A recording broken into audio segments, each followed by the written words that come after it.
Lipun channel bu mityeng tabiriba khwai tarabu channel asigi maikeidagi taramna okjari. Iramdamgi oiba phungawari loinana tonghan furup kanglupki wari masa kayama channel asina mihamda lepa leitana khudol tamjari loinana channel asibu hena mapung phana bagidamakta adom-adomgi thaujal nijari. David yausina nupa macha amani mahak thongna phaba achumba pamba nupa macha amani mahak masama u yamna phai mangonda akiba leite mahak mareiba kidamak siba kide mina lakchaba yade.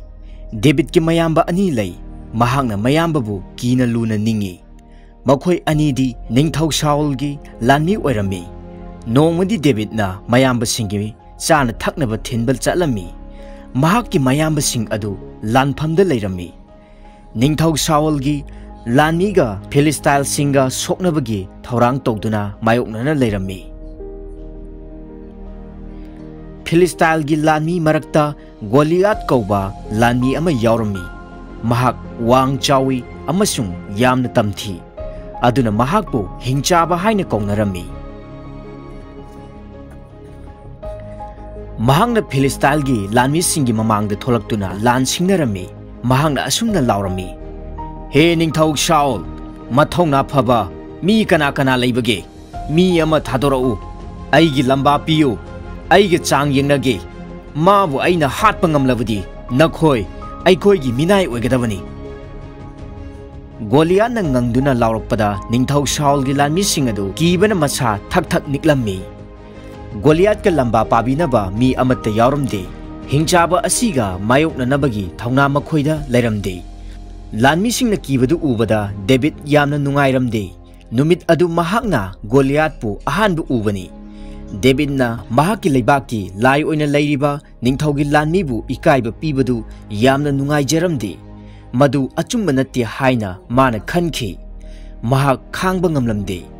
Mahakna ningthaugi ayaba lauraga chongtholaktuna yaw senbagi chai ama pairaga chawthokna haiki ai ningthau Saul gi mini ai nahakbu karisu kide nangondagi hena tamthiba nongsha amasung sawom hatkhaba aini ai nahaka lanthingnage hingchaba asi aina soidana hatkani mayam nungsa thibigano ai maga mayoknage asi haina ningthau Saul gi lanmi singda haiki.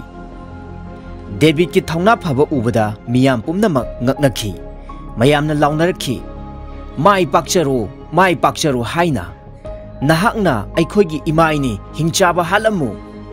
Goliath wahi adu tabada Goliath ti phak noklammi thongna pharaba David na Goliath tamna changki.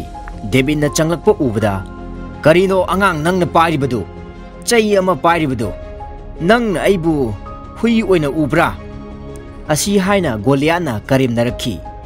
David na khulai oina nauri ama bairaga nungdum manga khak khaw amada haptuna purami. Goliath na David pu kari amata thoksakhide. David na nauri aduda phajaraba nungdum ama hapchinki nauri adu huru leiduna hairaga mahakna nungdum adu hunki. Nungdum aduna Goliath ki laibakta panki. Goliath khudakta wanthaduna laimai thakta tukhi. David na changchinduna yengluba matamdadi mahak asiba amagumna laimai thakta tarammi.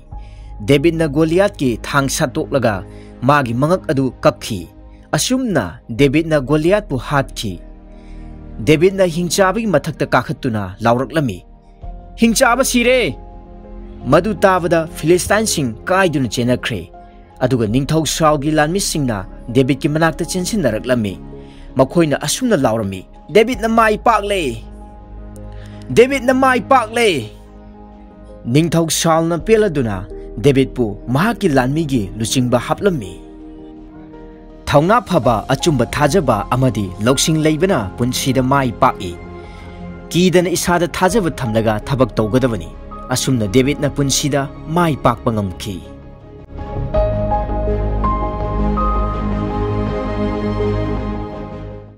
Iramdamgi oiba phungawari loinana tonghan furup kanglupki wari masa kayama channel asina mihamda lepa leitana khudol tamjari loinana channel asibu hena mapung phana bagidamakta adom-adomgi thaujal nijari.